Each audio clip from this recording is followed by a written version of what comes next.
Hi everyone, welcome to today's lecture.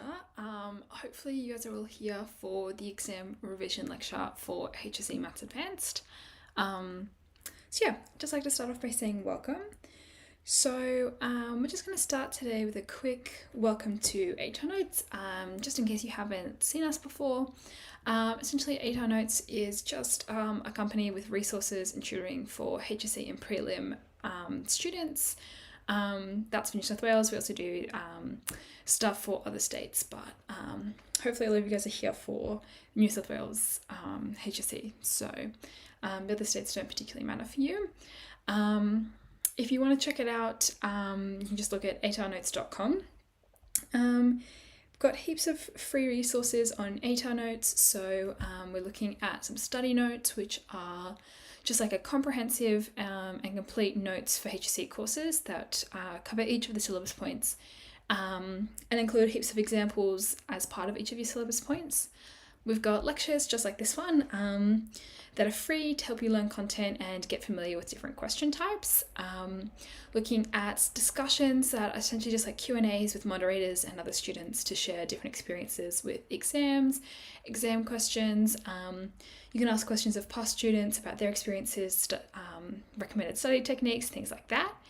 Then different videos that help you just engage with your content just a bit of a different way. Newsletters to stay up to date on the HSC. If you're at that point where you're trying to look at your ATAR calculator, there's an ATAR calculator available.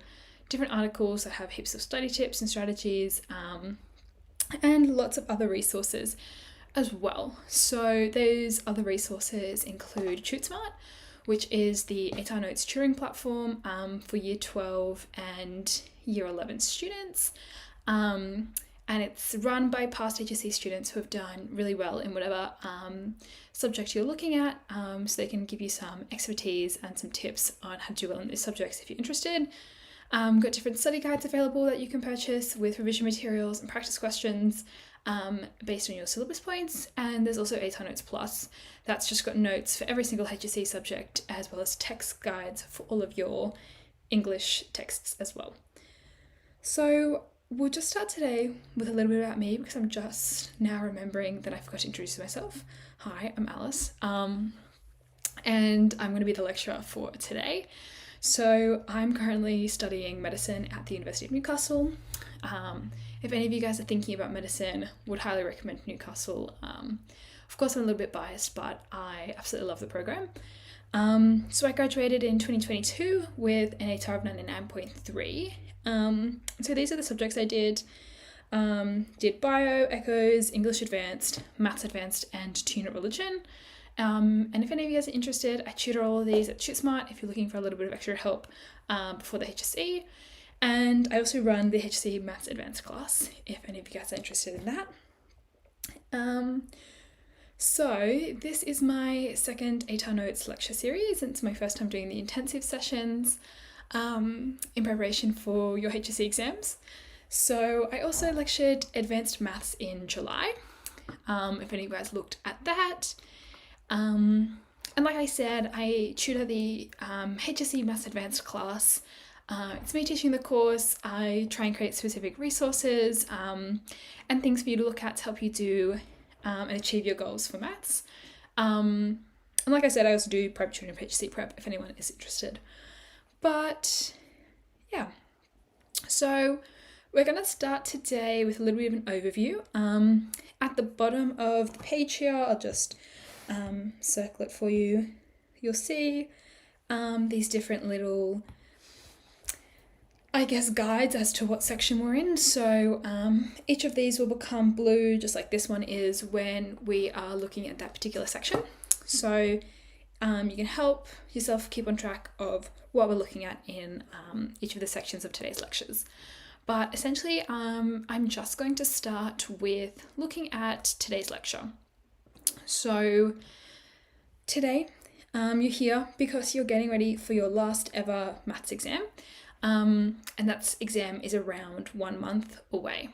So This lecture is aimed at preparing you for all your exams by covering different types of questions for all the HSC Maths Advanced topics, with a few of my tips and tricks along the way for how to approach each of these question types.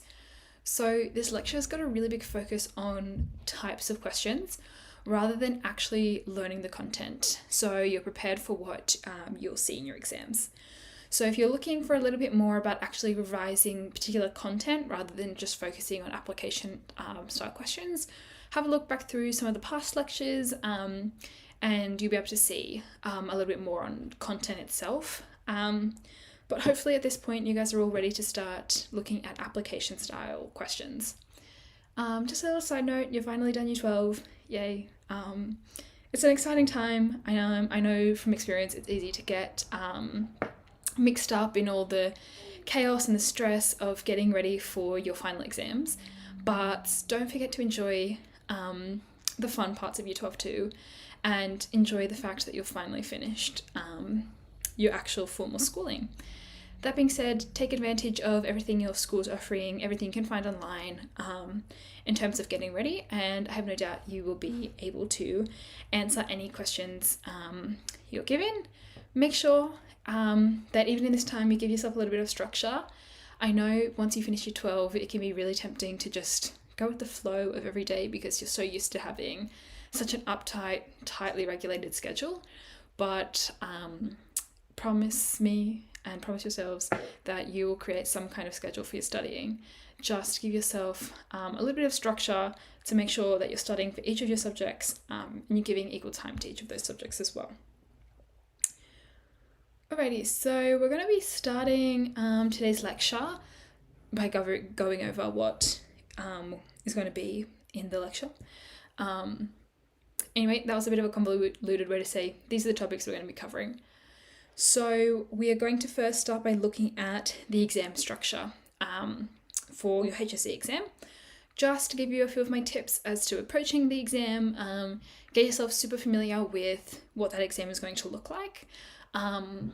Even though you would have already done your trial and it'll be pretty similar, thought it would just be good to go over that again, make sure you're really well versed on what that exam structure is going to look like. Then we are going to go into looking at some trigonometry questions, some of the harder application style questions you might see. We'll look a little bit at calculus, then do some stuff on sequences and series, which includes, of course, your financial math stuff. Then have a little bit of a look at statistics, which from my experience is the topic everybody kind of forgets exists. And a lot of people forget to go over that, so we'll look at some questions there. And then we'll finish off with some stuff on functions before we have a few look through some exam tips and a bit of a summary of how to get ready between now and your HSC exam. So we're going to be using real questions that have appeared in recent HSC and trial examinations. If you have questions at any point and you're watching live, you can type them in the chat and somebody will answer those questions for you. Okay, so without further ado, we're going to have a bit of a look at framing questions when we're looking at HSC math style questions. So the first thing we want to do when we're thinking about how to frame a question is thinking about understanding the question itself. Now this seems really self-explanatory, but a lot of mistakes I see made in HSC maths come from misunderstanding the questions themselves. So when we're thinking about this, it can be really useful to write down what you're thinking on the left part of the page. Oftentimes this isn't even going to get scanned, so you don't even have to worry about like what it looks like, how messy your writing is or anything. And with maths, you do tend to have enough time to take a few seconds to actually think about what the question itself is asking you. So the first thing we want to think about is what information have you been given in terms of variables? So this can be things like when you're looking at trigonometry questions that are using applications of trigonometric graphs, thinking about things like if you're finding like height of a tide or, at what time does something happen, those are your variables and they may be given to you in the question, but you also want to be thinking about what variable are you trying to find. Particularly with your application style questions, thinking about variables is really important because it'll give you like a really good sense of what are you actually trying to solve for. The question will always give you some variable that you are trying to find, and then they will give you other variables that will help you find a particular answer. The stuff about variables doesn't tend to be as important when you're looking at more straightforward questions when they're just asking you to differentiate or integrate something, because your variable is just whatever pronumeral you're integrating or differentiating for. But good to think about, what information have you been given in terms of your variables, and what variable are you going to be trying to find? Then you want to think about what information have you been given, but it relies on you having to make an assumption. Now, this can be a little bit of a grey, murky area because you don't want to make too many assumptions. I will be super honest, never make an assumption about a graph or about like an image just because something looks like a right angle, unless you've got that little box drawn in the corner. And it looks, I'll show you what I mean, looks something like this. Unless that box is drawn in the corner, don't assume it's a right angle. So you do have to be careful with assumptions, but I'm thinking things like, if it's telling you that you're going to be focusing on a pack of cards, you can assume that the pack of cards is going to have 52 cards in it, unless stated otherwise. Same thing about a dice. Unless stated otherwise, you're going to have your standard 6-sided dice.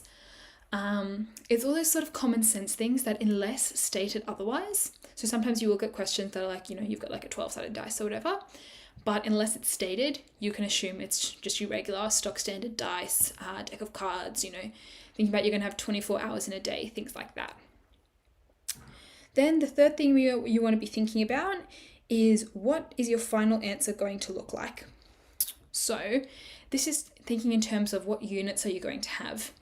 Your units are often a really big giveaway of what your final answer needs to look like, So for example, thinking back to an application of a trigonometric graph, if the answer tells you to give your solution in meters, then you're going to be finding some kind of distance, okay? And that's a really good indicator of what steps you're going to have to take to get there. Thinking, is your answer going to be in time? You're going to have like X's in your answer.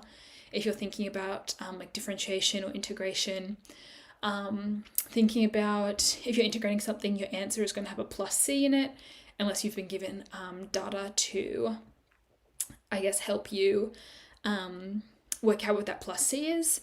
So you're going to be thinking about what that final answer is going to look like, and then that is usually a really big giveaway for step 3 on how you actually solve it. So then the second step with framing questions is going to be recalling things. So you want to be thinking about, what formulas do you need? Are they on your formula sheet? Is it something you just remember? Write down that formula. Be super, super, super careful you write down the formula correctly. I think a lot of mistakes come in maths from miswriting a formula, and it's things like doing a plus instead of a minus, or forgetting to add a squared on something. And that one little mistake can cost you at least 1 mark, maybe marks for the entire question, because you've written down one thing wrong. So make sure you've written down your formula right. Think about what particular methods and steps you might need to use to answer the particular question. And then you want to be thinking about, how can you get from the information you've been given, the assumptions you've had to make, to the final answer. So what sort of things are you going to be doing to get there? I'd recommend writing this on the right side of the page, or to the right of what you've written in for part 1 up here. Okay. Then the third thing you're going to want to be doing is solve the question. Step by step, go down the page, or you can draw a line in the middle and do half on the left side of the line, half on the right side of the line. You want to make sure that however you're solving the question, you do it really clearly and you've got like a methodical way to go like line under line. Otherwise your marker is going to get really confused and they might not be able to give you marks for your working out if you've done the question in a bit of a weird way that they can't really track what you're doing.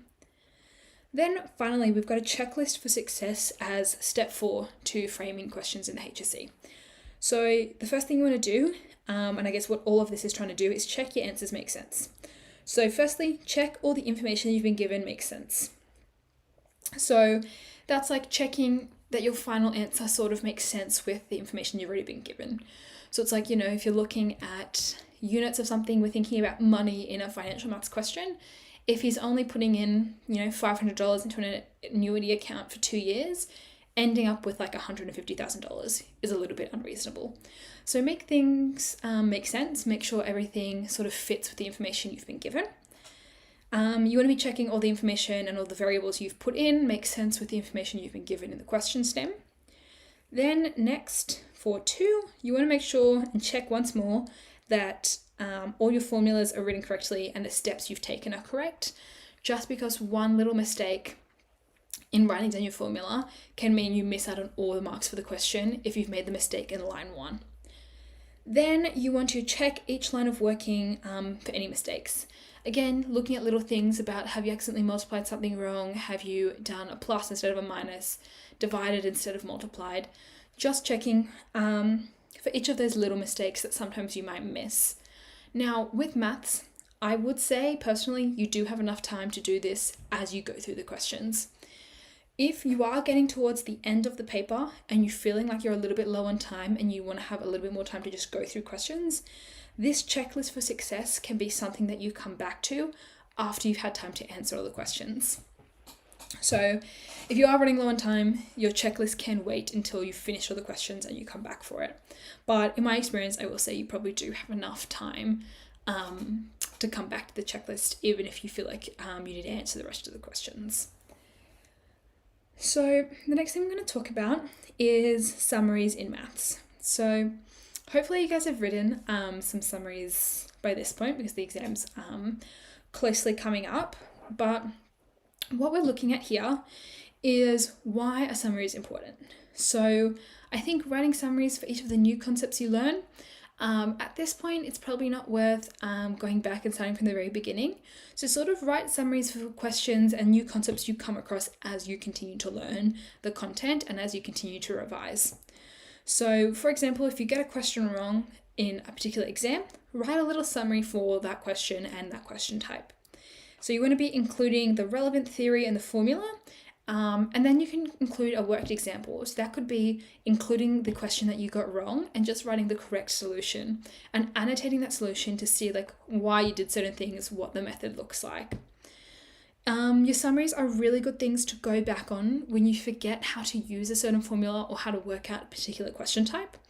And they are really good things to sort of just quickly read over the morning of your exam, because the morning of that exam, you don't want to stress yourself out. You don't want to be trying to do all these really hard questions, because if you accidentally forget something, you're going to get stressed out like, oh, I don't know anything, and oh, if this question comes up in the exam. You don't want to do that. The morning of your exam, you just want to prepare your brain for what you might be seeing. So just flicking through some summaries, looking at questions that already have solutions so you don't have to stress about whether or not you remember a solution to something. Really good thing just to keep your brain ready and sort of activate your brain before you go into that exam. So we'll be going through heaps of questions in today's lecture. So follow through the lecture and start writing down some of the worked examples for some of the important concepts that we look at. Like I said just before, at this point in your revision, I wouldn't say it's worth going back to the beginning of the syllabus and trying to write summaries. I think at this point it would just be a lot of time wasted when you could just be doing, I guess, just more practice questions. So keep that in mind, but if it helps you learn, it helps you learn, and don't let me stop you. So just a little bit about what the syllabus sort of looks like. So the further you get down the hierarchy, so your hierarchy begins with your topic itself. So in this example, we've got calculus as the topic itself. Then you get a little differentiation topic. Here you've got your subtopics. And then within that, you've got question types. And then within your question types, you've got methods. So this is typically how your syllabus is set up in terms of like your syllabus hierarchy. So you want to be thinking about this as your topic. The further you get down, the more you can sort of start to pick out what the questions are going to look like. So you can see here at 1.1.1, the product rule, you might have a question that focuses on the product rule, and then the cross method solution is one way that you can then think about answering that question. So yeah, that's just a good way to think about your syllabus so you can sort of start getting yourself prepared for what you're going to be getting, like what sort of questions you're going to be getting. If your syllabus doesn't look like this, you can break it down yourself into topic, subtopic, types of questions you might see. Just a good way to think and prepare for the questions you're going to be looking at. So, on to sort of some of the logistics, I guess, of your trial exams or your HSC exams in terms of their structure and the questions. So, logistically, maths is or advanced maths is a 3-hour exam with 10 minutes reading time, worth 100 marks, and approximately 30% of that exam does come from Year 11 content. So, if you want, check out the Year 11 lectures. I will say, I'm going to ease some of your stress. Most of that Year 11 content is stuff that you sort of do look at again in Year 12. It's things like your differentiation that you do learn in Year 12. That you do learn in Year 11. Things like, you first look at logs and exponentials in Year 11. You first look at some of that statistics stuff in Year 11. So it's stuff that you would have seen again over the Year 12 course. So don't stress too much about that fact about Year 11 stuff because it is stuff you would... Oops, sorry, I just dropped my pen. My bad. So yeah, it is stuff that you would have seen in the Year 12 course, so don't stress too much about that. I think it is important to sort of think about what you want your timing to sort of look like. Because if you know you're the kind of person who wants to have time at the end to go back over your questions, you want to think about that and factor that into your time management strategy. So you've got 3-hour exam. First, one of my biggest tips, don't do the multiple choice in the reading time. You're going to think about it too much, and if you spend a little bit too much time thinking about the multiple choice, it's when you start to second guess yourself, and then you're going to pick the wrong answer because you've just spent, way too long thinking about it. So don't do the multiple choice in the reading time. I would say allocate yourself about 15 minutes to do the multiple choice. And then I always wanted to have at least 15 minutes at the end to do a check of all my answers. So that leaves you with 2 hours and 30 minutes in the middle to do the actual questions. I think this is fairly good in terms of even if you don't finish all of the questions by this point here, I think it's always good to go back, check what you've done, and make sure all the questions that you know how to do, you're going to get the marks for them because you haven't made little errors here and there. So I would say that's fairly common sort of timing. You will find probably that it doesn't take you the total 15 minutes to do the multiple choice. It might not take you the total 2.5 hours to do the questions. So if you work through it quicker, you just have more time to sort of check your stuff at the end. So in terms of the questions themselves, questions 1 to 10 are multiple choice questions, 1 mark each, 10 marks in total. Always remember that multiple choice questions are only worth 1 mark. They are not worth agonizing over if you're a little bit confused about one of the solutions. If it takes you more than 15 minutes to do the multiple choice, I would say guess an answer and come back to it if you have time, because they're only worth 1 mark. They're just not worth agonizing over.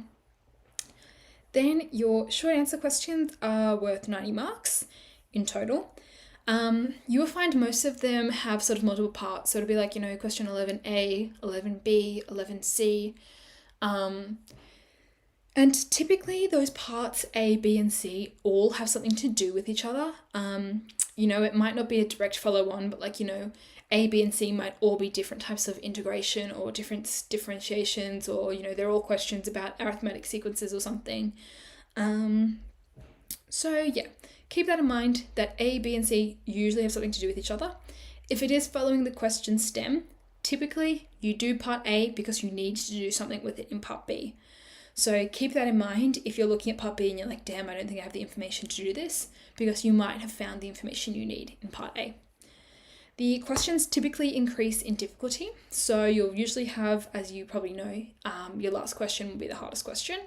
And when you start with the first short answer at question 11, it's going to be usually like a simple integration, differentiation, straightforward application of that.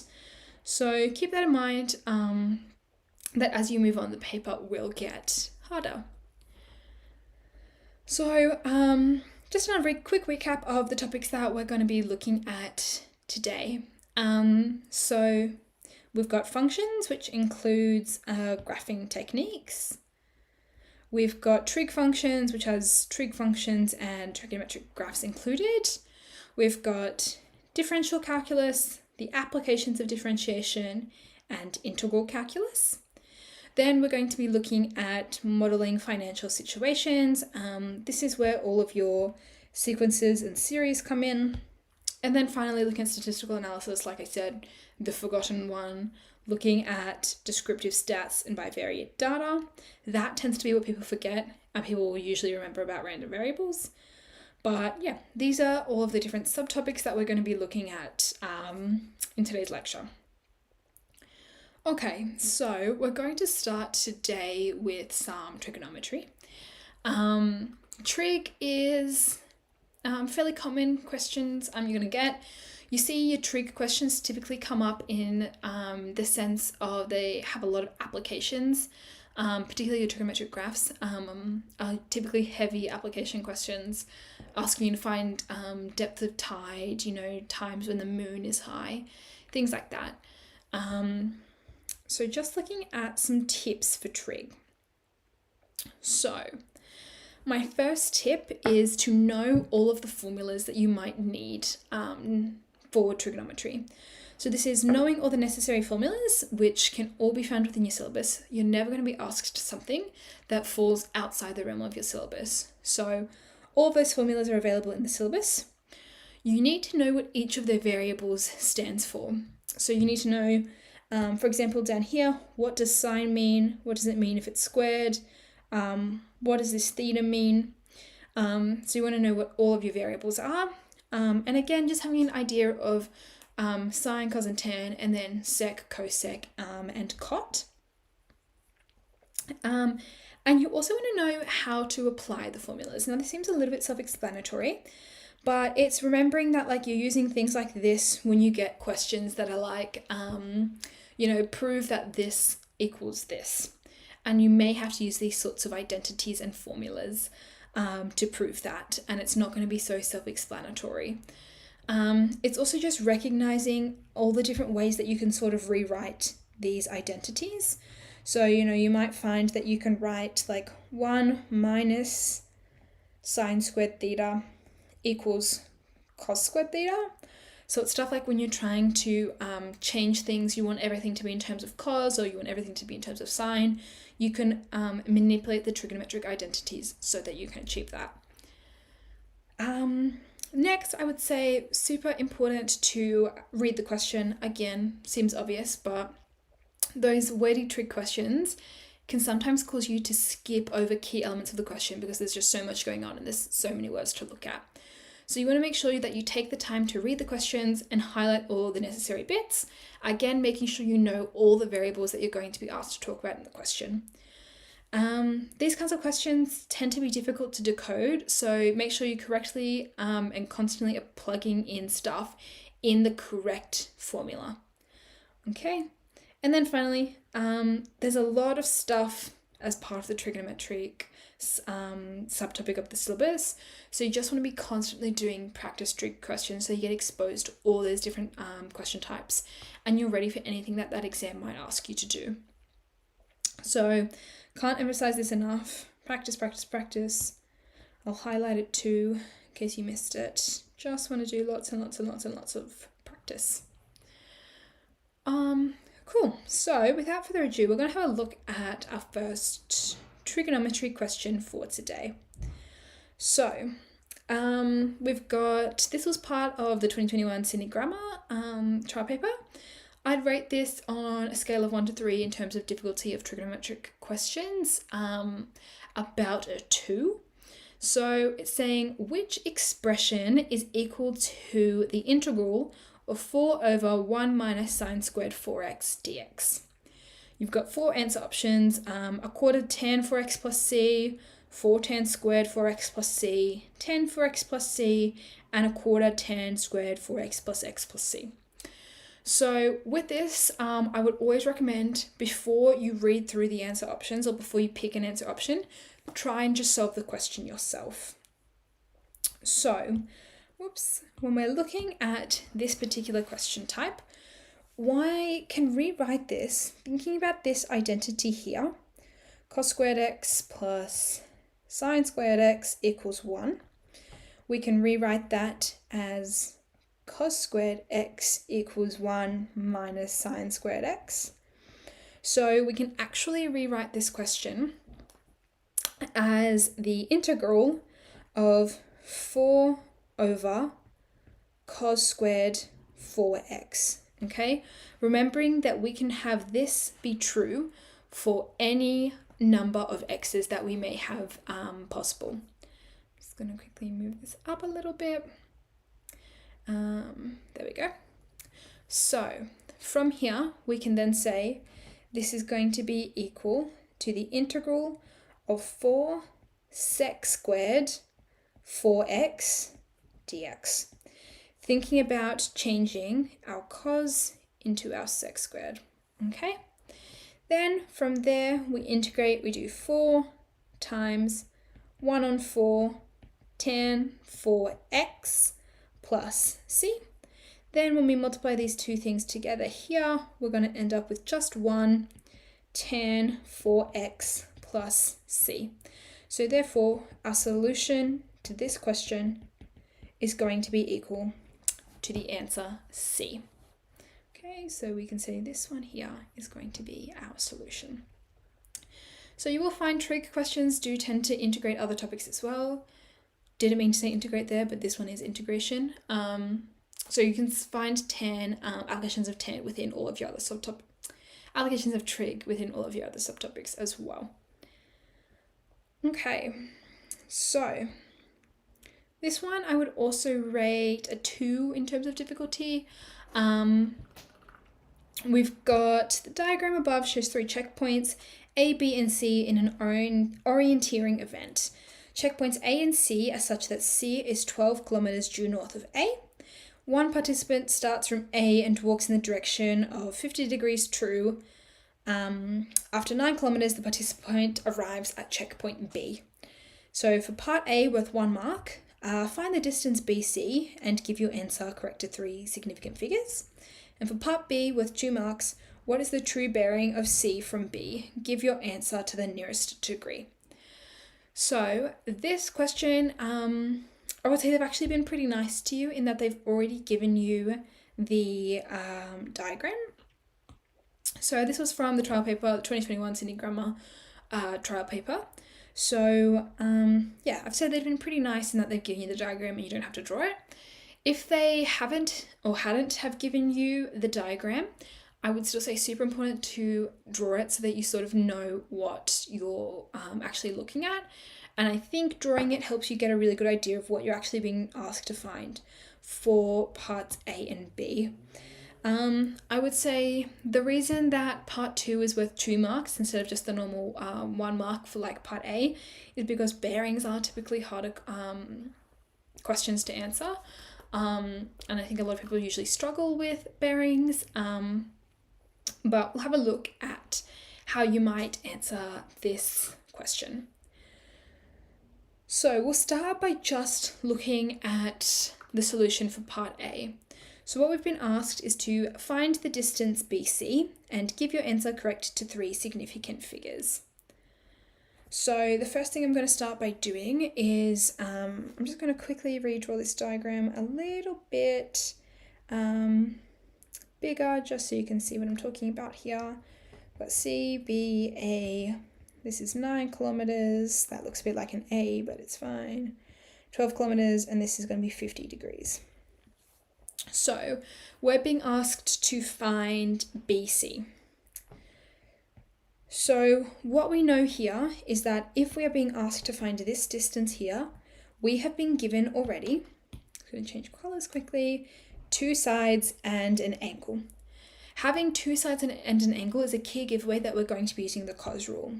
So here we've got BC is going to be equal to 12 squared plus 9 squared minus 2 by 12 by 9 cos 50 degrees here. So once we've done that, all we have to do is pop that into our calculator.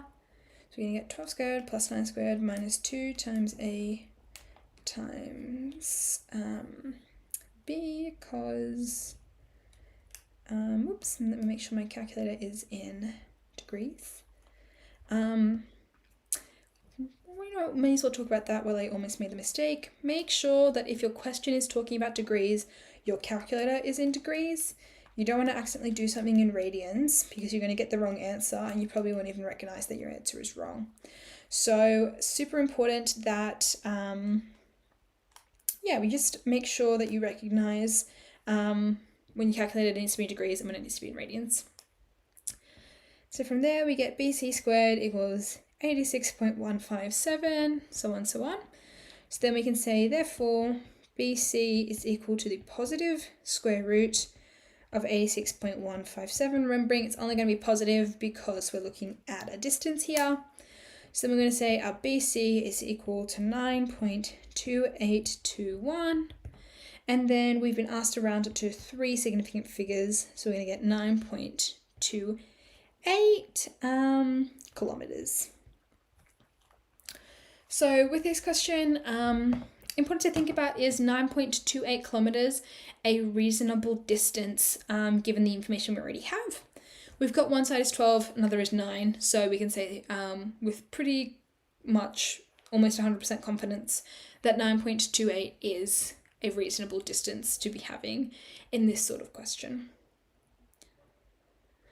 So then for part B, I'm going to redraw this diagram again super quickly, just so I've got a bit of a bigger picture to show you guys what I'm doing. So we've got C, A, and B. We've got 9 kilometers, 9.28 kilometers, 12 kilometers, and then 50 degrees here. So we've been asked to find what is the true bearing of C from B. Okay, so of C from B. I'm just going to quick drink of water.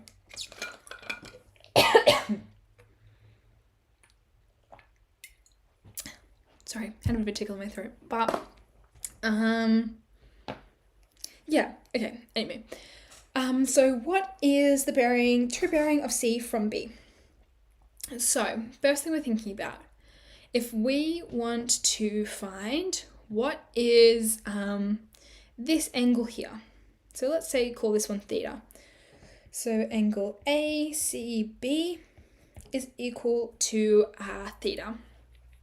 So in order to find that, we can use our sine rule. So we're going to have sine theta on 9 is equal to the sine of, what is that? Sine of 50 degrees over 9.28, which we found.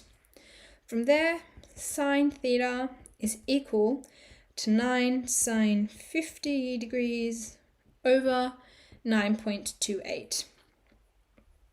Then from there, we can find our theta. Remembering again, this is in degrees. So we're going to have shift sine 9 sine 50 over 9.28.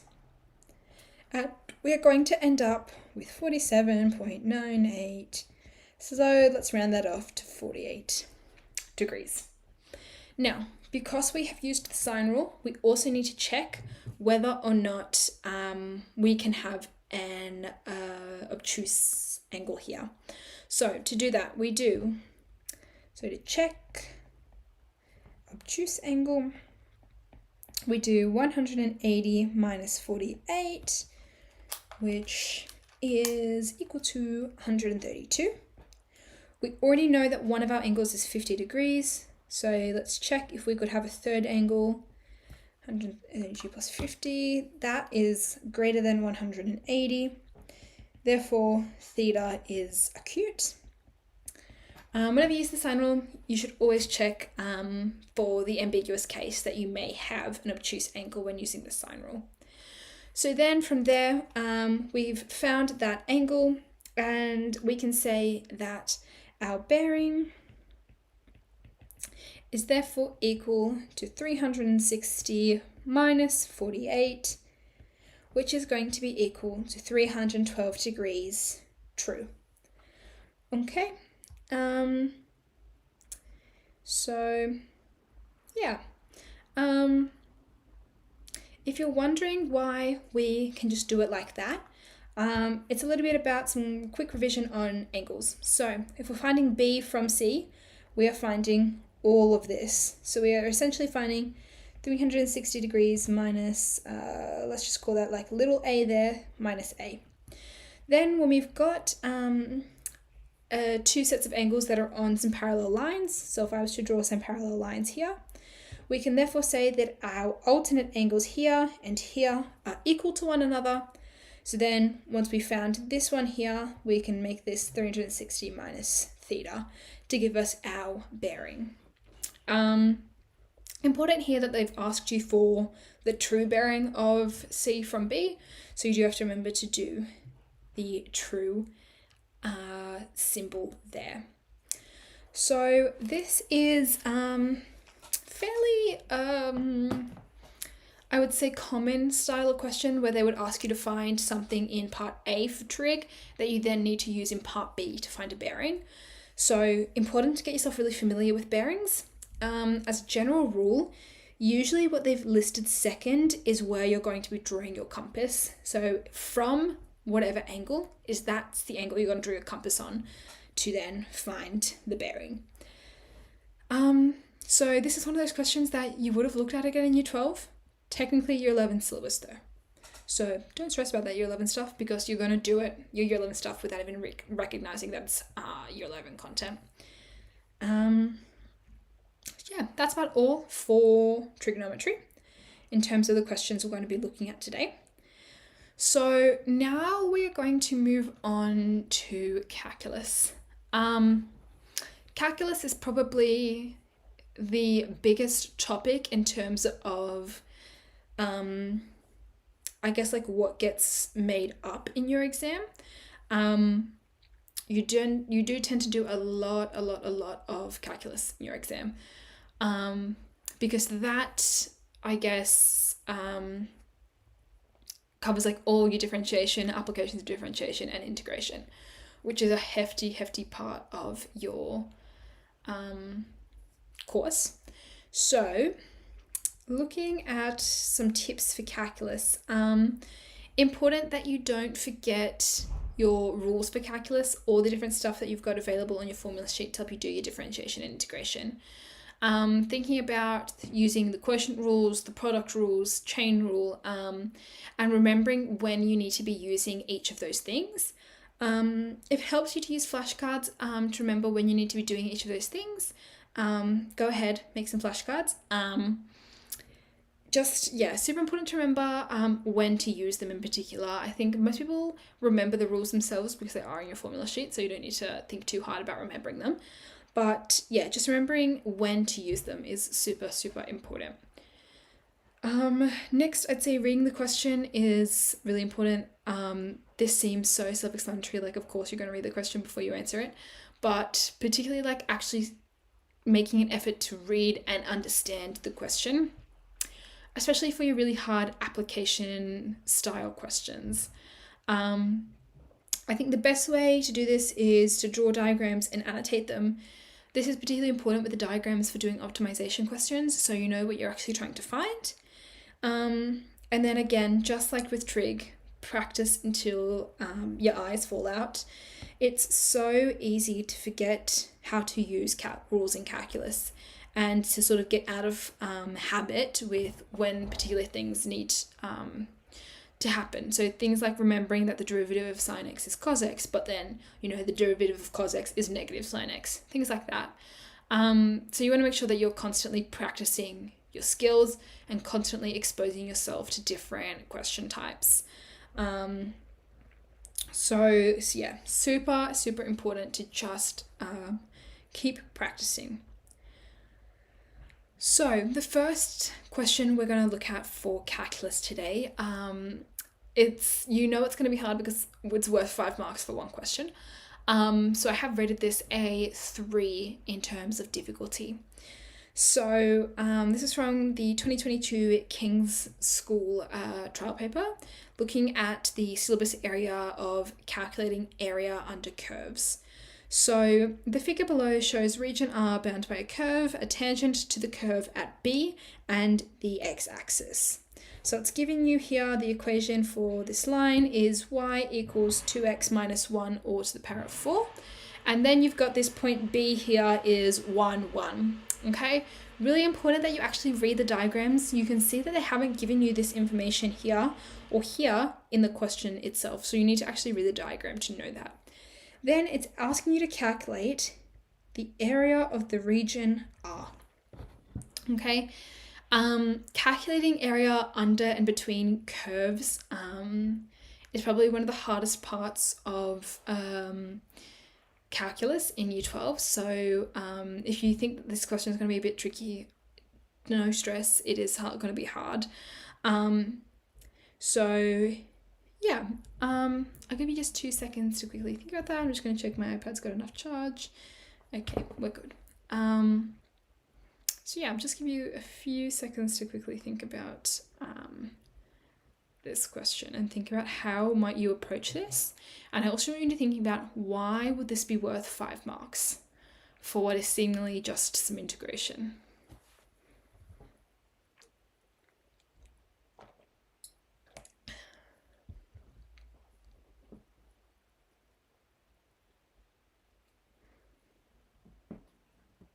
Okay, so we've got all sorts of things that we are going to need to work out here. So looking at this question, first thing we're going to be needing to look at is we've got our equation is equal to, for that line, y equals 2x minus 1 all to the power of 4. Okay, so we're going to have a y dash equal to 8 2x minus 1 to the 3. So here we've just done 4 times the differential of inside the brackets to get this 8 here, then 2x minus 1, and then you've got your n minus 1 there for that 3. So then we want to be thinking about here, what is going to be the gradient of our line at the point 1, 1, which is where we've got here, where we've got this little bit here. So at 1 minus 1, oh, not 1 minus 1, 1, 1, we've got gradient equal to 8 times 2 times 1 minus 1 to the 3. So our gradient here is going to be equal to 8. So our tangent B is going to be equal to y minus y1 equals mx minus x1. Okay, from there, simplify that and we'll get the equation of our line is going to be 8x minus 7. Okay, so then from there, what we then need to do is we want to sort of try and find sort of like an area of a triangle to sort of help us work out what is going to be the area of our R down here.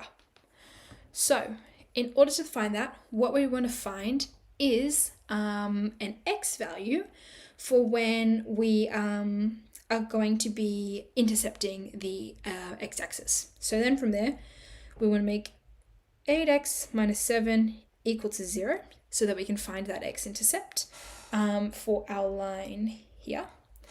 Then we're going to have 8x equals to 7, and then x is equal to 7 on 8. Okay, so what we're finding here is, I'm going to erase some of this so I can make it a little bit clearer, is here we are finding the area of this triangle here that our straight line is making. So then what we do, we're going to have to find what is going to be the area of our triangle? Okay, so to find the area of the triangle, what we want to do is do half the base times the height. So in order to do that, we're going to have to do half our base is going to be our 7 on 8. So we're going to end up with 1 on 8 times 1 times the half to find the area of our triangle there. From there, we're going to end up with 1 on 16 as the area of the triangle. I probably should have written that down. As the area of our triangle. So from there, we need to find what is actually going to be that area R. Okay, so how can we find that area R? We're going to do the integral from 1 to a half of 2x minus 1 to the 4 dx minus the area of the triangle that we found. Okay, because what we're doing is finding the area from this point down here for our curve, and then we just need to subtract the area of our triangle off in order to find just the area of the curve itself. So then from there, we're going to get area equal to 2x minus 1 plus n plus 1 up there, all by 2 times the 5 is 10, between 1 and a half minus 16. So then we're going to get 1 over 1/10 minus 0 minus, oops, I should have written 1 on 16. So we can go 1 on 16, pop that in our calculator.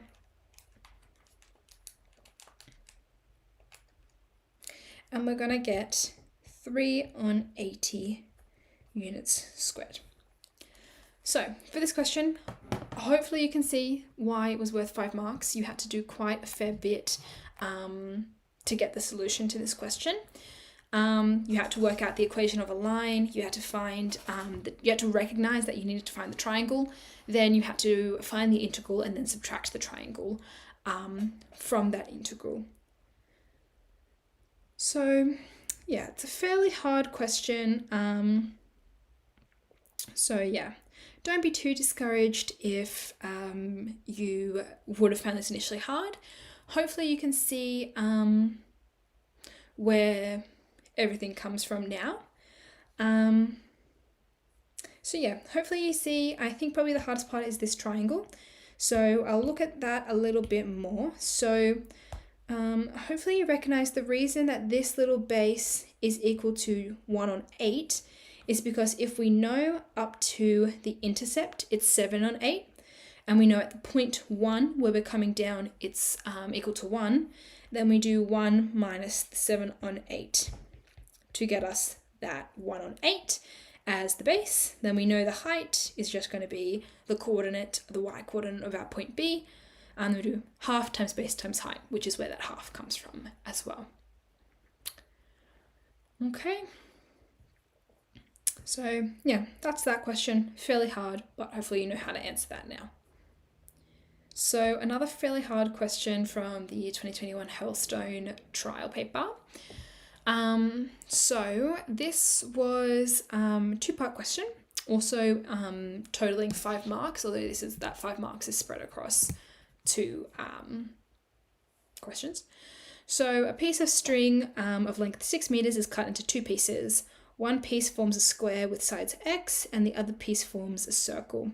For 1 mark, show that the radius of the circle in terms of x is given by r equals 3 minus 2x on pi.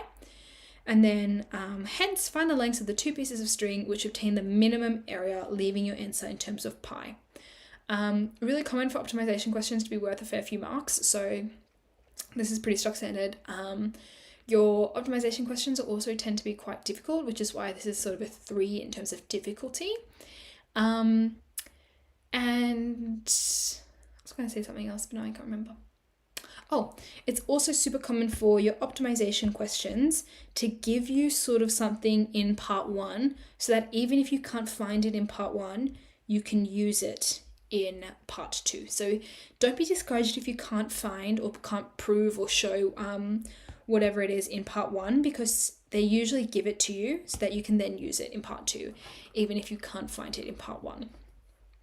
So looking at the first part of that question. So we want to be thinking about how we can show that the radius of the circle in terms of the x is given by r equals 3 minus 2x on pi.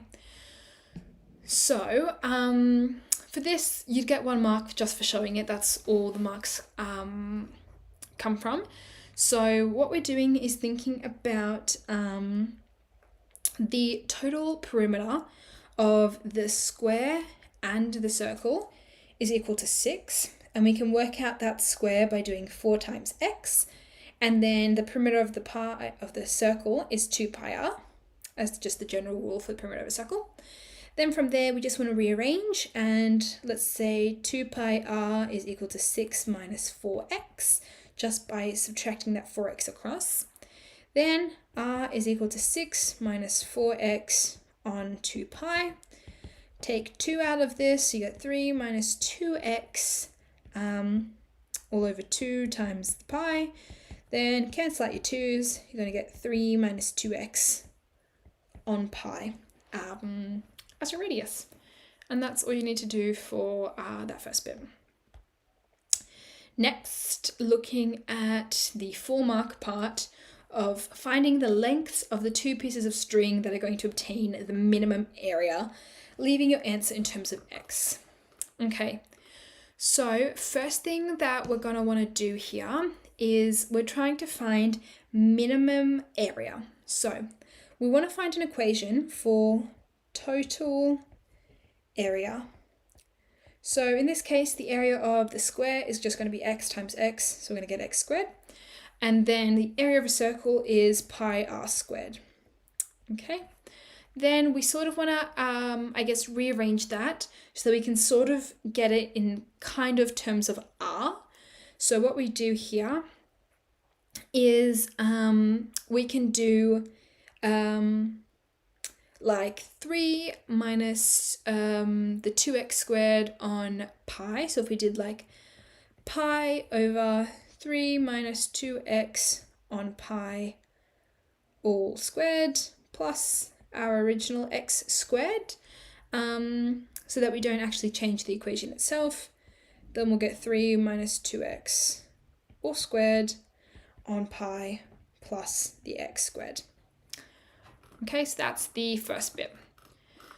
Then what we want to do is differentiate our area. So sort of find an AE dash. In order to find that, we'll do 1 on pi. Let me just put some brackets on that, and then 2 times 3 minus 2x times by minus 2, and then add your 2x onto that as well. Then from there, you're going to get negative 12 plus 8x plus 2 pi x all over pi. So then we want to find our second differential as well. A double dash going to be equal to 8 plus 2 pi over pi. And we know that when this is greater than 0, we're going to have a minimum point. Okay, which is what we're trying to find here in the end. It's all about finding the minimum area for our 2 objects here. So we know the minimum is going to occur when our first differential here is equal to 0. So when we get negative 12 plus 8x plus 2 pi x on pi equal to 0, essentially you can multiply that pi out.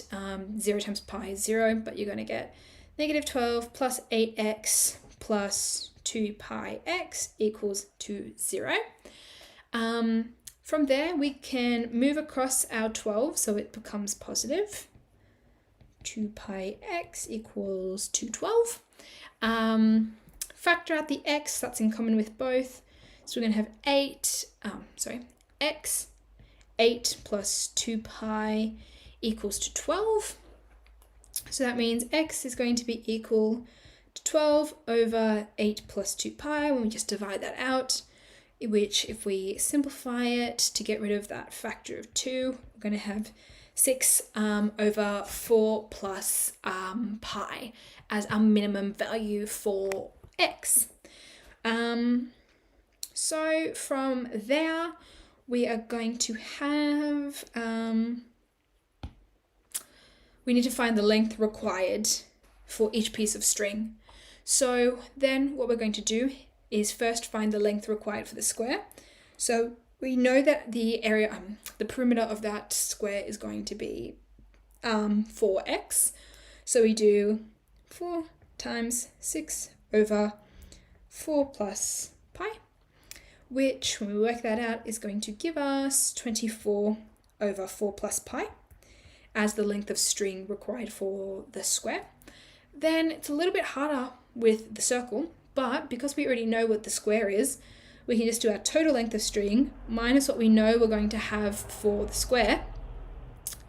There we go. And then that's just going to equal to 6 pi over 4 plus pi as the two lengths of string for our square and our circle. So, yeah, this is not too difficult in terms of actually the maths behind it. I would say the difficulty comes from knowing how to get there and knowing which little bits and bots you need to use from the question to answer this solution. So with optimization, always want to know that you're going to need to do at least the first differential, and you're also going to need to prove that it's a minimum. Now, because our a double dash doesn't have any variables in it, it's greater than 0, so automatically we can say it's a minimum, which is why we didn't need to prove that this was a minimum, because we'd already proved it with our a double dash. So yeah, that's that question. Hopefully that has made some sense. Okay. Next, looking at sequences and series. A lot of people don't like this topic, but I don't know, I quite enjoy it. Maybe not the financial maths part, but the sequences and the series I quite enjoy. But yeah, this is going to be the next topic we're looking at in our lecture. So again, like the other two, we're just going to start with some tips for sequences and series. So first tip I would have for sequences and series is to understand what the formulas mean. So like, yes, you get given the formulas, but you really want to understand what they mean, when to use them, and how you can manipulate them for the variables you're given. So you want to take some time to remind yourself which formulas to use when you're trying to find the sum of an arithmetic series, when you're trying to find a particular term in an arithmetic series or geometric series likewise. And you want to be fairly specific in terms of which geometric sequences and series formulas are you going to need to use in financial maths. If you do enough financial maths questions, you will tend to see patterns in the question types, in that most of them you will need to use the sum of geometric series formula at some point. So you want to get super familiar with understanding what that formula means and where all your different variables fit into it. Sort of going off that, you want to spend some time understanding financial maths. So your financial maths questions do seem really hard. They do tend to be worth a fair few marks, but the financial maths questions are essentially really similar, just with different numbers. So learn what you need to do for each question type, practice it, and you'll be able to answer any financial maths questions. There's only so many questions they can ask you for financial maths. So yeah, they're essentially all the same question, different numbers. So going along with that, and like every other topic, key here is practice. Just in case you thought you didn't have to practice, key tip would be practice. So make sure you do lots of practice questions. Financial maths, there is always at least one question on it to every single paper, every single year. So you should be able to find enough questions to practice. And like I said, the questions do tend to be super similar for annuities and for loans. So sort of learn to recognize patterns in questions, and you will be good to go to answer any particular questions on sequences and series and financial maths questions. Okay, so we are going to start with a question from the 2020 James Roos trial paper. So this is thinking about the syllabus point, identifying used arithmetic sequences and arithmetic series in context involving discrete linear growth. About the 2 in difficulty, it's not too difficult, you just do have to do a little bit for each question. So we've got the patterns below are made using small matchsticks. So immediately when you see that they've given you a diagram, thinking about count the matchsticks. So 1, 2, 3, 4, 5, 6. Here, 1, 2, 3, 4, 5, 6, 7, 8, 9, 10, 11. 1, 2, 3, 4, 5, 6, 7, 8, 9, 10, 11, 12, 13, 14, 15, 16. Okay. Immediately here, whilst you might see and you might already recognize that this is arithmetic, always good to count whatever they've given you just so you can prove it.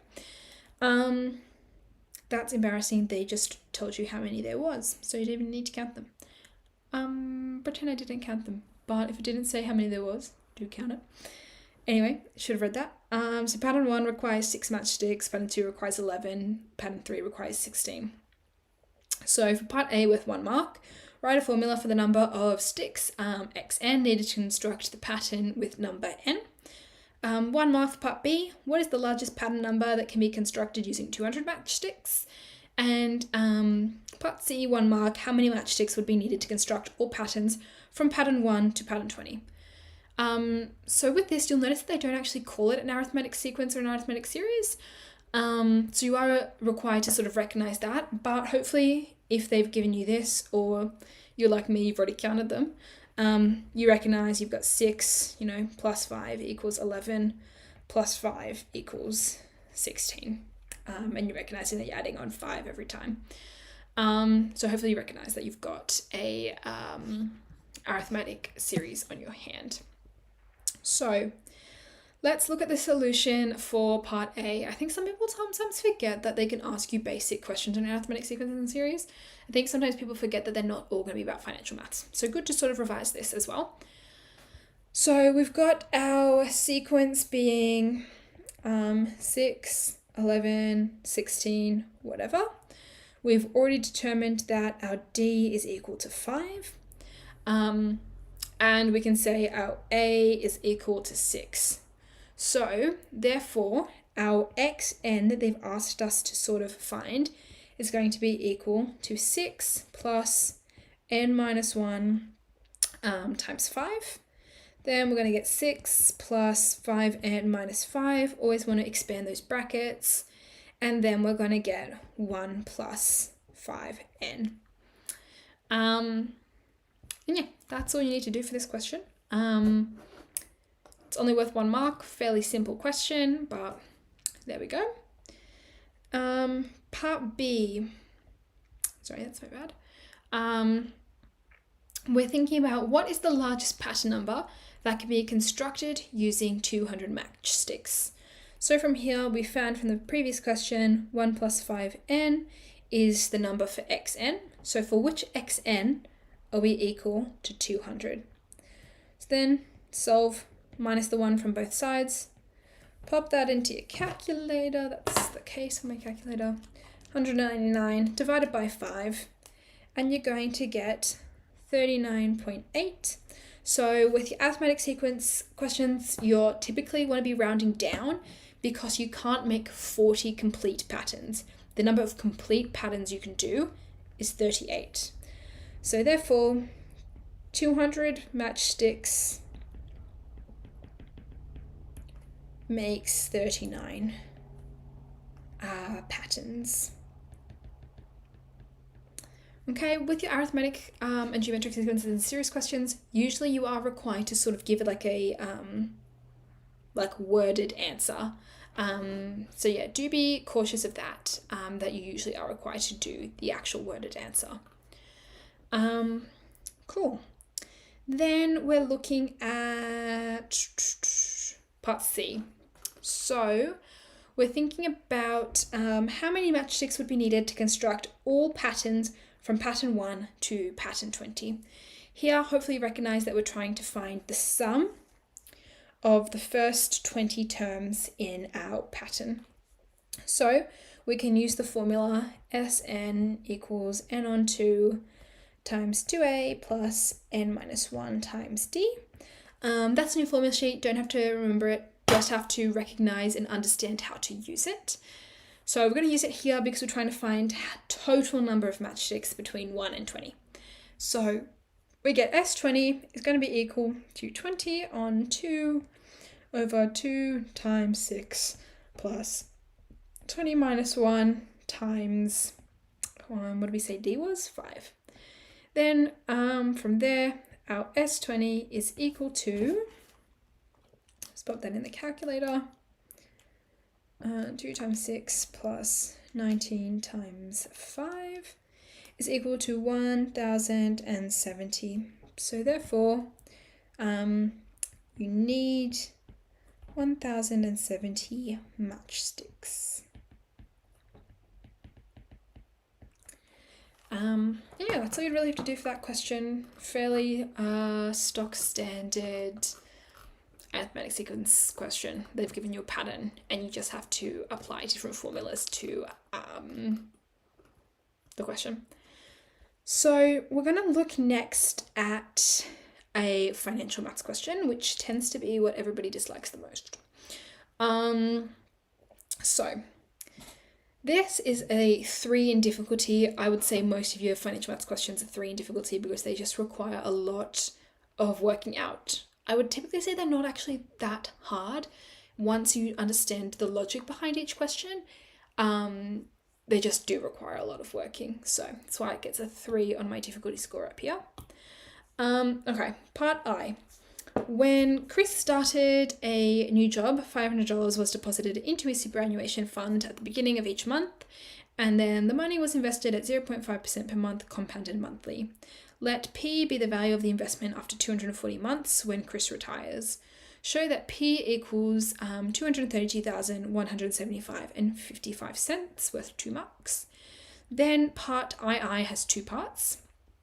You'll notice you don't get this notation anymore in your HSC exams, but this is from 2010, which is why they've got this notation for different parts of the question.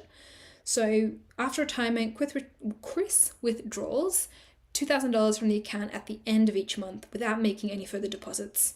The account continues to earn interest at 0.5% per month. Let AN be the amount left in the account n months after Chris's retirement. For 3 marks, show AN equals P minus 400,000 times 1.005 to the N plus 400,000. And then for 2 marks, for how many months after retirement will there be money left in the account? So we'll start with part I. So what we're doing here, show P equals 232,175 and 55 cents. When we're showing the value of the investment after 240 months when Chris retires. So from here, P is going to be equal to 500 times 1.005 to the power of 240, because we've put in $500 at the beginning of each month, earning interest at 0.5% per month for 240 months. Our interest is already in the same sort of terms as our time periods, so we don't need to change that. So we've got that there. Then we've got 500 times 1.005 to the power of 239 until you get all of this in between, until we've got 500 times 1.005 to the 1, because we've only done it once at the very beginning. From here, take out the 500 as a common term. Then flip this around so that this is now down here and this is down the other end.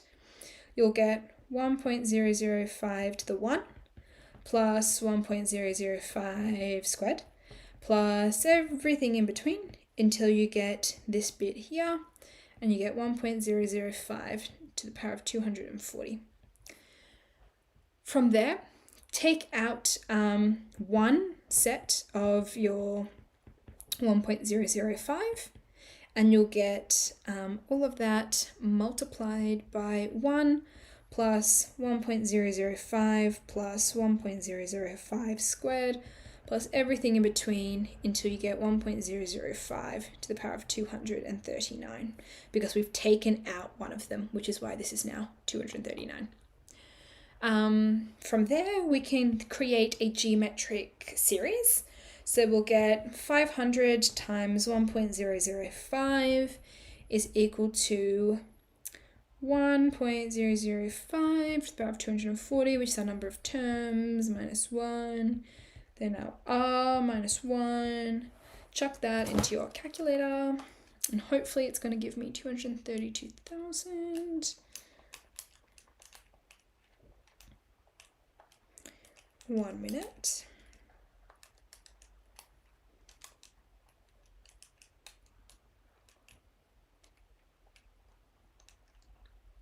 Cool. And then that spits out $232,175.55 when you round up the 5498. And that's what we would need to do to get the 2 marks for that first bit there. Okay, so then looking at part II, part 1, what we're doing here is we want to show that AN equals P minus 400,000 times 1.005 to the N plus 400,000 when he is taking out money. So when AN is the amount left in the account after N months. So our A0 is equal to P. This P here. So when we haven't taken out any money, we just have however much is put in there.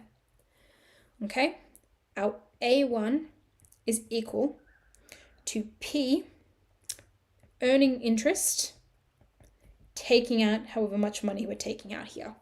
Okay, so he withdraws $200 from the account at the end of each month, and the account continues to earn the interest. Okay, so we're just accounting for the interest and then subtracting how much we have to take out. Then A2 is equal to A1 earned interest, oops, that should be 2,000, minus 2,000, okay, how much is taken out. Then that's going to be equal to P 1.005 minus 2,000, all earned interest minus 2,000. So that's going to be equal to P times 1.005 squared minus 2,000, 1 plus 1.005.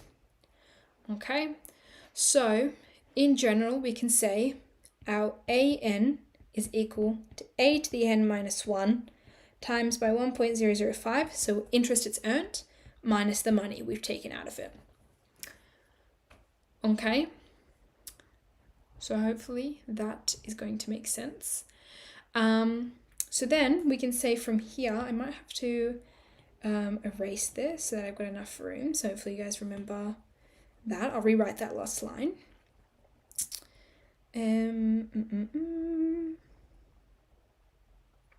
This is a bit of an awkward pause. Okay. So we said that our AN was equal to A to the N minus 1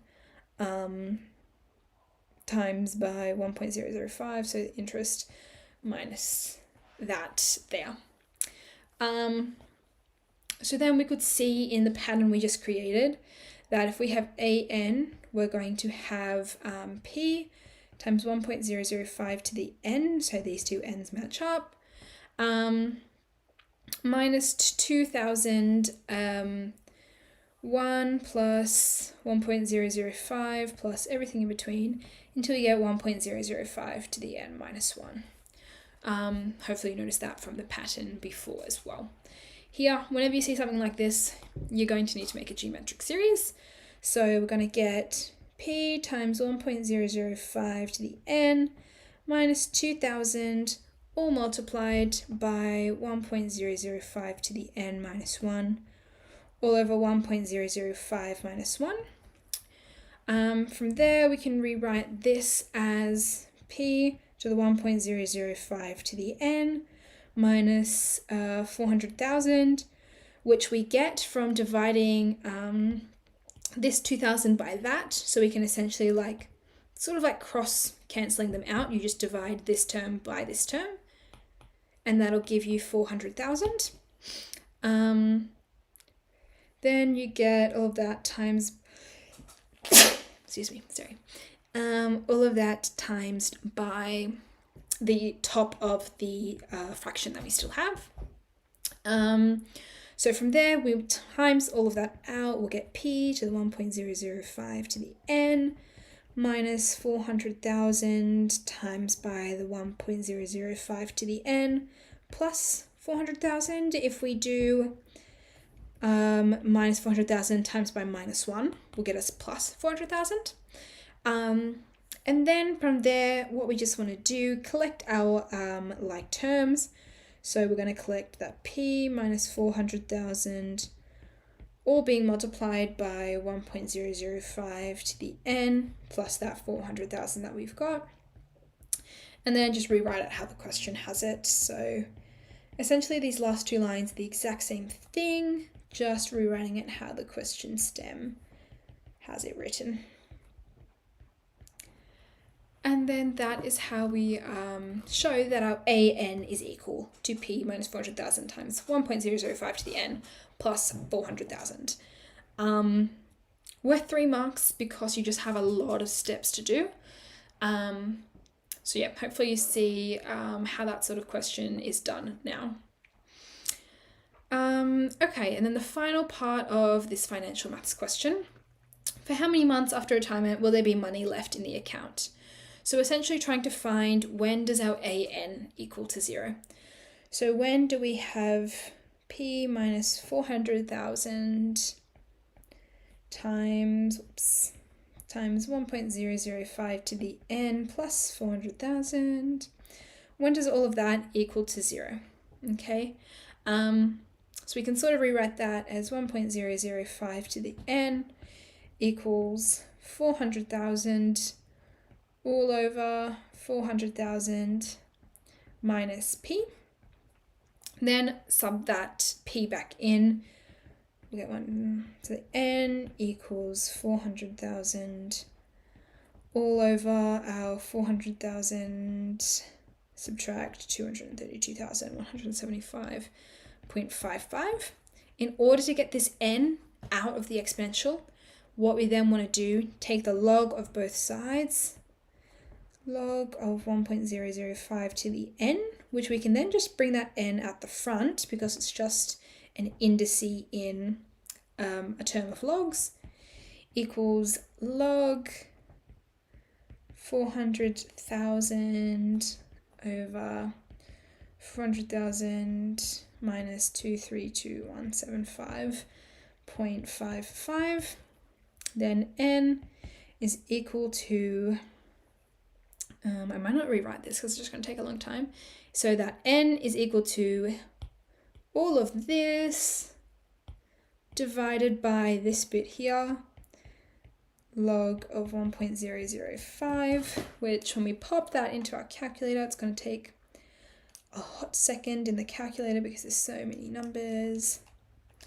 Be really careful when you're putting this many numbers into your calculator that you put them in correctly, because that's another thing that you probably just wouldn't pick up on if you've accidentally miscalculated a number, because your number may still make sense.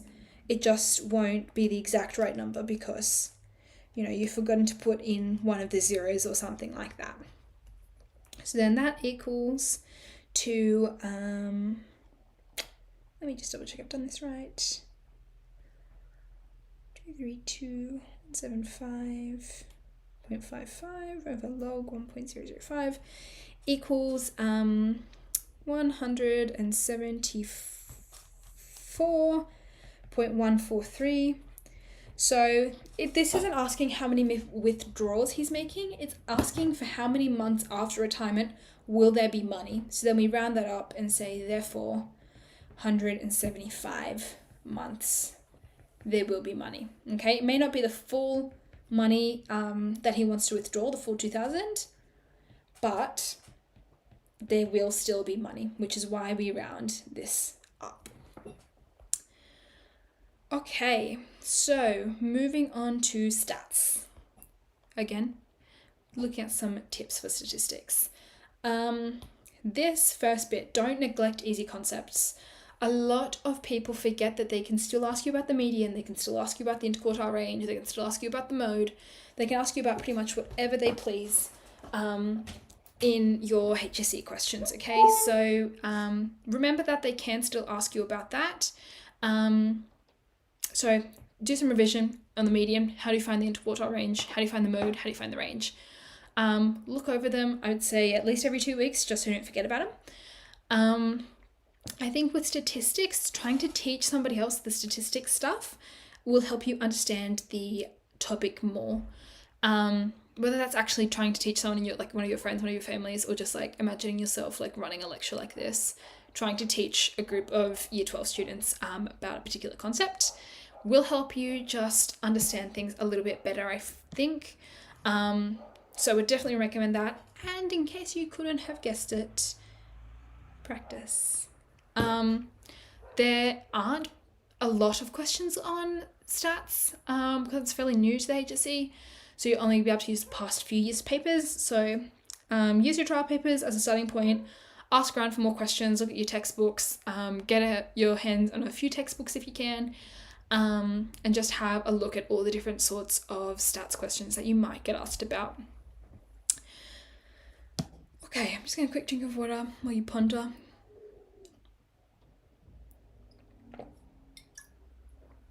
Okay, so I'm going to look at a question. This is from the 2020 James Roos paper. So consider the following graph of a normal distribution with approximately 95% of the area bound by the curve with horizontal axis and x equals 100, x equals 140 being your two limits here. Which of the following parameters best describes the curve? So immediately 95% should be triggering alarm bells, thinking of your empirical distribution, that your z-scores between -2 and 2 are going to give you 95% of the data. So this is going to be -2 and this is going to be 2, okay?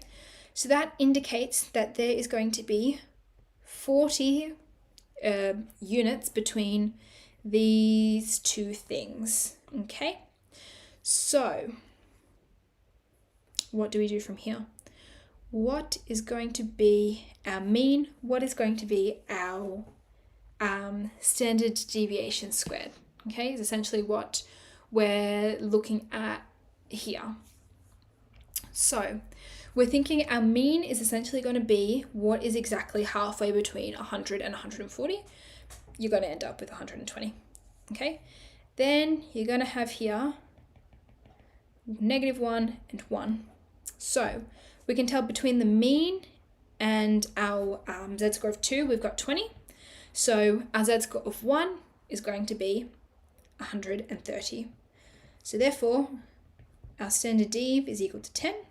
So our standard deviation squared is equal to 100, which gives us D as a solution for this question.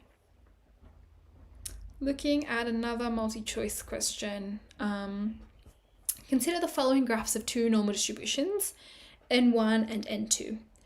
Assuming mean 1 and standard deviation 1 are the mean and standard deviation of N1, and mean 2 and standard deviation 2 are the mean and standard deviation of N2, which of the following statements is true? So, first thing we're going to be thinking about is which one is going to have a higher mean. Your mean is essentially where is the center of your graph lying. Which graph has a higher center? That's going to be N2 because the more to the right it is, the higher that mean is.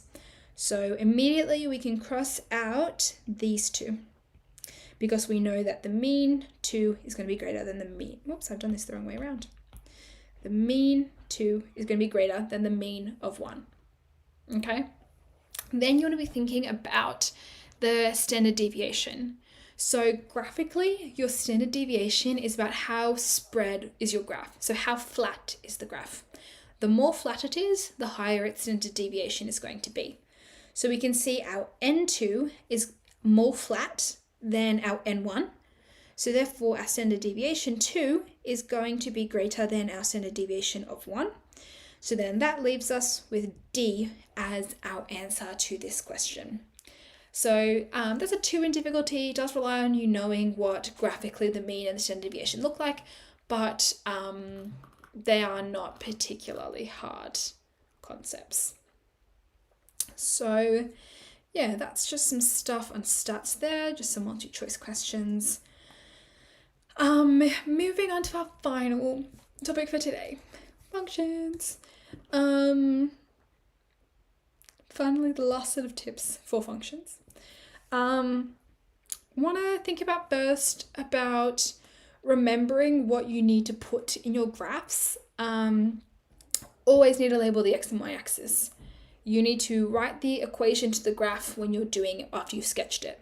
You want to make sure you have an appropriate scale, because you can get marked down if you've got an abnormally small scale that makes your graph like this tiny little thing in the center of your sketch paper. And you want to make sure you label at least 2 points in the curve just to show that you actually do understand what you've drawn. So yeah, just really need to remember what to put in the graphs. Things not to forget about, things that you must revise: finding asymptotes, finding domain and range, and generally what different types of graphs look like. So you typically will do revision just innately on the straight line, your quadratic, your cubic. Sometimes you might forget about doing revision on what does a hyperbola look like, what does an absolute value graph look like, how does the equation lend itself to whatever graph you're going to sketch. And the key to doing that is to practice. So it's a fairly old topic. There's heaps of questions from heaps of past papers. You can even look through past papers from old syllabus, and you can look through and there'll still be questions that you should be able to answer in relation to functions. A lot of functions is about graphing. Now remember, it is about graphing without using curve sketching. The question will usually specify, if it's asking you to graph, like graph y equals x squared minus 4. You're not going to get a question that easy, but just hypothetically, stay with me, without using curve sketching. So it is requiring you knowing how transformations actually look in an equation. Yeah, pretty much just relying on you knowing what transformations in equations look like. So looking at this question, so we've got the line y equals mx is a tangent to the curve y equals ln 2x minus 1 at a point P. Sketch the line and the curve on the same diagram, clearly indicating the point P.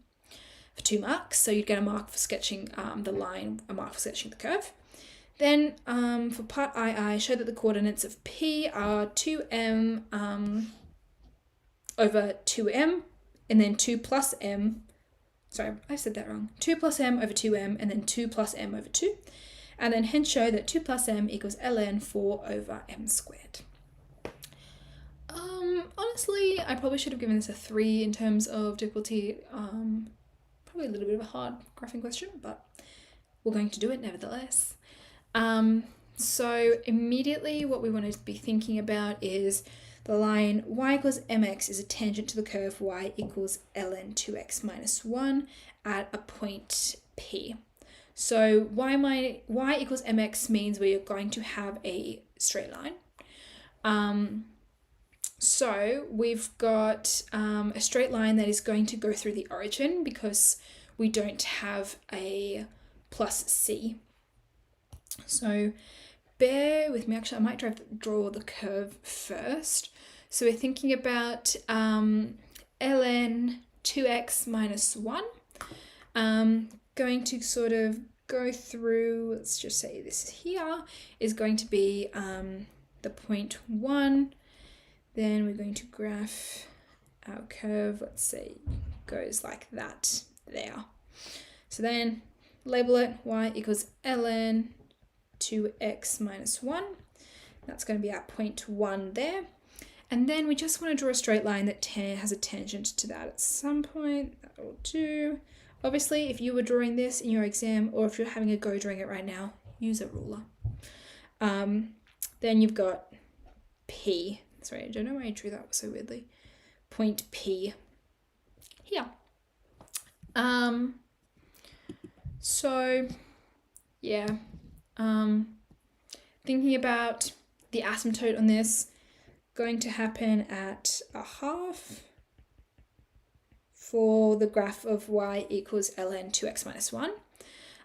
That's because we know whatever the ln is, whatever that size of bracket is, has to be greater than 0. So 2x minus 1 has to be greater than 0. So 2x has to be greater than 1. So x has to be greater than 1 on 2. So we know we're going to have an asymptote there. We can also work out sort of same thing. Our 2x minus 1 equals 1, so that we can work out our x-intercept. So then we're going to have our, which is why we get this x-intercept of 1. Yeah, pretty much that's all you need to do. Probably should label the origin as well. Yeah, cool. 2 marks there. For part B, I show that the coordinates of P are 2 plus m over 2m, 2 plus m on 2. So we're going to have, I'm just going to make this a little bit thinner. Let's change colours so we've got a little bit of variety. So we're going to have y equals ln 2x minus 1. Then we are going to have, if we find the derivative of that, we're going to have y dash equals 2 over 2x minus 1. Sorry, I have to think about that for a second. So then we're thinking about if our y equals mx is a tangent to the graph of y equals ln 2x minus 1, then our point P, xy, at the point xy is going to make our tangent also equal, sorry, I probably shouldn't have done equal signs there, is going to also equal 2 over 2x minus 1. Okay, hopefully that makes sense so far. So then we're going to be able to rearrange this, and we're going to be able to get 2x minus 1 equals 2 over m as our gradient there. So then 2x equals 2 over m plus 1, when we just plus the 1 across. Then we can find, if we want to divide both of those by 2, we're going to get our x point for P is going to be equal to 1 over m plus a half once we've divided both of those by 2. Then if we want to make that equal to 1 equation, we get 2 over m, 2 plus m over 2m, which is the coordinate for our x point we were trying to find. Then sub that x point into our equation for y equals mx. And we're going to get that our y point is equal to m multiplied by the x point. Then we're going to get like m, 2 plus m over 2m. Cancel those m's out. You're going to get 2 plus m on 2 as your second point there that we've been trying to find. So you get here 1 mark for getting the x point, 1 mark for getting the y point as well. Cool. So then looking at the final part of this question, show that 2 plus m equals ln 4 over m squared. So we've got our P is equal to 2 plus m over 2m on 2 plus m on 2. And our point P lies on the line y equals ln 2x minus 1. Then we're going to have our 2 plus m on 2, so our y point equal to ln of 2 times 2 plus m on 2m minus 1. Essentially thinking about the fact y equals ln 2x minus 1, just subbing in our y point and our x point into that equation. From there, we can simplify into 2 plus m on 2 is going to equal ln 2 plus m on m minus 1, when we just cancel our 2's out there. All of that, we're going to get the 2 plus m on 2 equal to ln 2 on m plus m on m minus 1. So then we can essentially, you'll recognize that this would become 1, so the 1 minus 1, and we'll get 2 plus m over 2 equals ln 2 on m. So then we can multiply that 2 out. 2 plus m equals 2 ln 2 on m. Then from there we can get, what do we want to do from there? So our 2 plus m equals, we can put this 2 back up here because we just one of our log, what do you call them? Log laws. So you're going to have ln 2 on m all squared, which is going to be 2 plus m equals ln 2 squared on m squared. So 2 plus, therefore, 2 plus m equals ln 4 on m squared, which is what we've been asked to show here. Okay, and then that's all you have to do for that question. I think a lot of this just relies on some good algebra knowledge as well as your function stuff. So do revise that algebra, do revise that log stuff. How can we change all this log stuff? Like, you know, for example, if you forgot that this can become up here, you wouldn't be able to answer this question. So revise all of that log stuff as well from year 11. Okay, and I think this is our final question for today before we talk about some exam tips. What is the domain and range of the function y equals 1 over the square root of x minus 9? So we're thinking first, this has to be greater than 0, okay? Square root of x minus 9 must be greater than 0. So x minus 9 must be greater than 0. So x must be greater than 9. That's the only limit, so you can sort of write that as 9 to infinity. So immediately we can cross out these two things because the domain is not correct.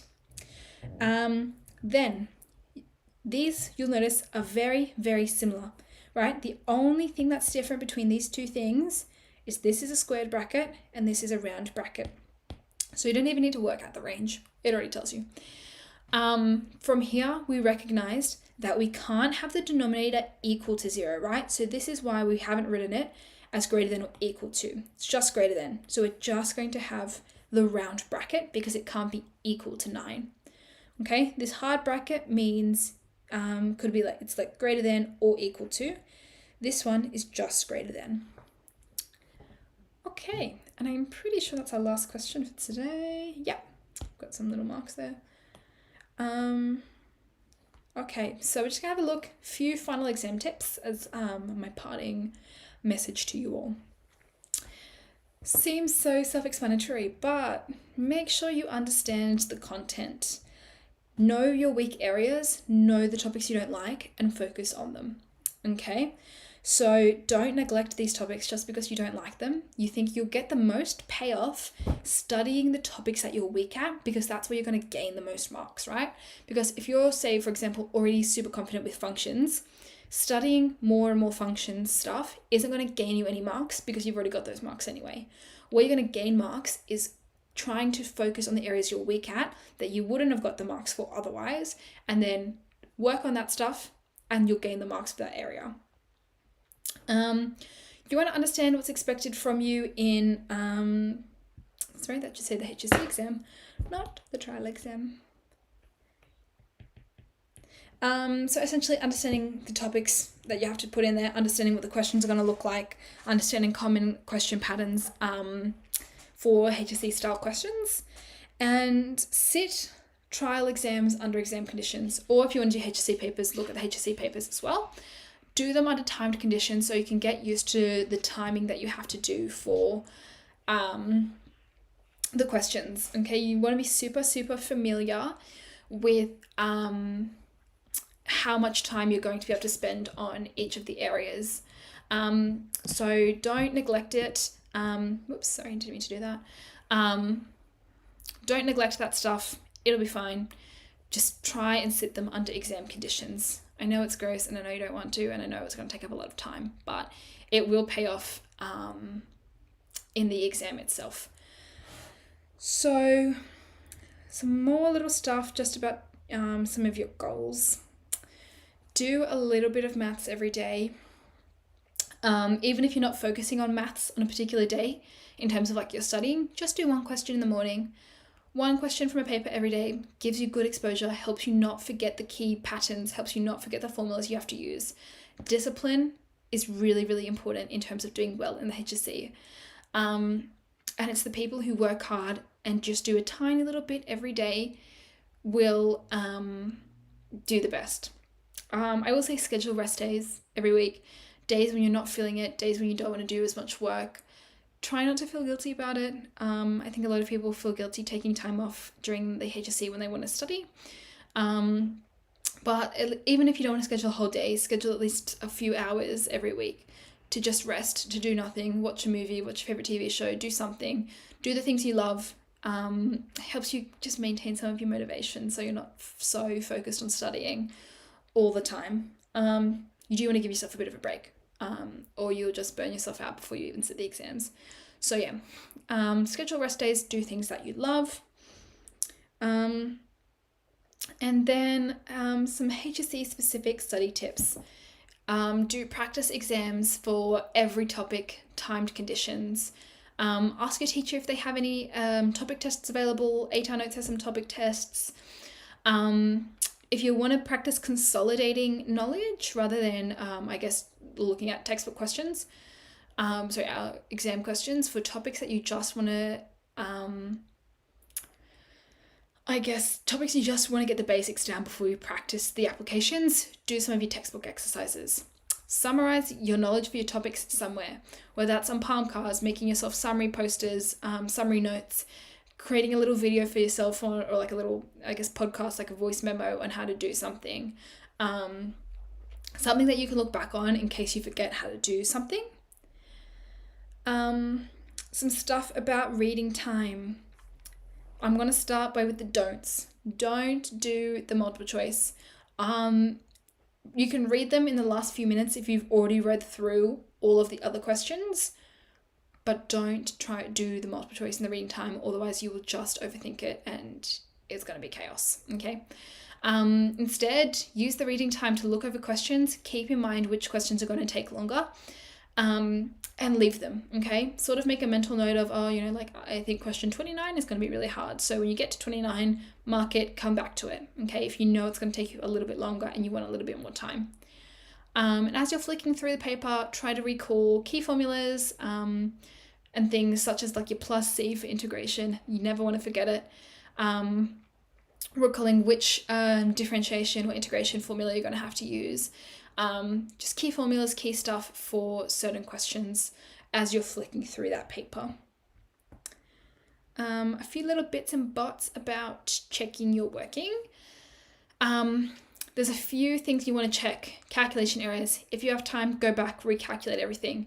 Make sure that your inputs in your calculator are correct, because if you've done one little thing wrong, it's going to mess it up. And usually if it's just one number, you won't even notice.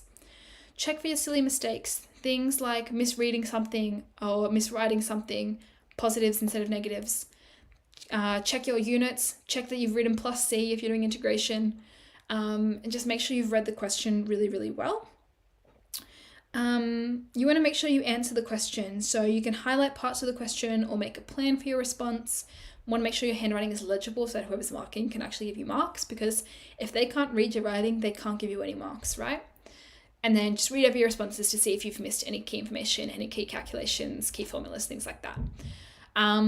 With your formulas, make sure you're writing out the correct formulas. especially if you're doing formulas that aren't on the reference sheet. Make sure just like mentally go over in your head, like, okay, this is the correct formula, I've written it right. Okay, so if in doubt, write out different variations of the formula and then look at them for a bit, see which one looks more correct, which one you recognize the look of more. Alongside that, make sure you know what each variable in your formula stands for. Make sure you're plugging in the right numbers. Make sure you use the correct formulas for the correct questions. Otherwise, you've got a bit of a formula for disaster going on there. So a bit of a game plan of just a different way you can time it. So you can do sort of all the questions you can answer in under 1 minute in the first 30 minutes, then all the questions you didn't do in the next hour, and then in the next hour and a half, go through all the questions you did do, check them, and then go through the questions you've left out still and answer them as best you can. And then check through the entire paper if you have time. There's no real right way to time management in an exam. Whatever works for you, so stick to it. And yeah, I guess this is just like another way that you can think about timing in the exam. Do what works for you. So just a little bit on now to the HSC. Number one thing, go over your trial paper, analyze what you did well, and think about what didn't you do well, and not just what didn't you do well, but what are you going to do to fix that? It's all well and good to be like, oh, like I didn't do so good in trigonometry, but you want to think about what can you actually do to fix that problem before the HSC. Go over the HSC using the traffic light method. Go over the syllabus, not the HSC. Use the traffic light method. So highlight the syllabus points you feel super confident in green. Do ones you like, yellow, and then the really hard ones red. Like I said, focus on your weak areas. Reach out for help, whether it's your teacher, your tutor, a textbook, the internet. Do some research on how to answer particular questions. You want to source your practice papers and sit them under timed conditions. Mark them yourself or get them marked from your teacher so you can write out mistakes. Focus on the mistakes you make in those exams so that you can correct them before the HSC. And then always, always, always check your HSC timetable so you don't accidentally come to the wrong time, because you can't reset it. There's no resetting that HSC exam. If you miss it, you miss it. And so check the timetable, make sure that you've got the right time for your exams so you don't set yourself up for disaster there. But do your best, you'll do fine. It is what it is. You've done all of the preparation for that exam, and now all you have to do is sit it. So that's it for today's lecture. If you're watching this live and you've got any final questions, pop them in the chat to get answered. But yeah, otherwise do your best in that exam. I believe all of you can ace the exam. So good luck. And I hope you enjoyed today's lecture. So good luck for your exam, guys.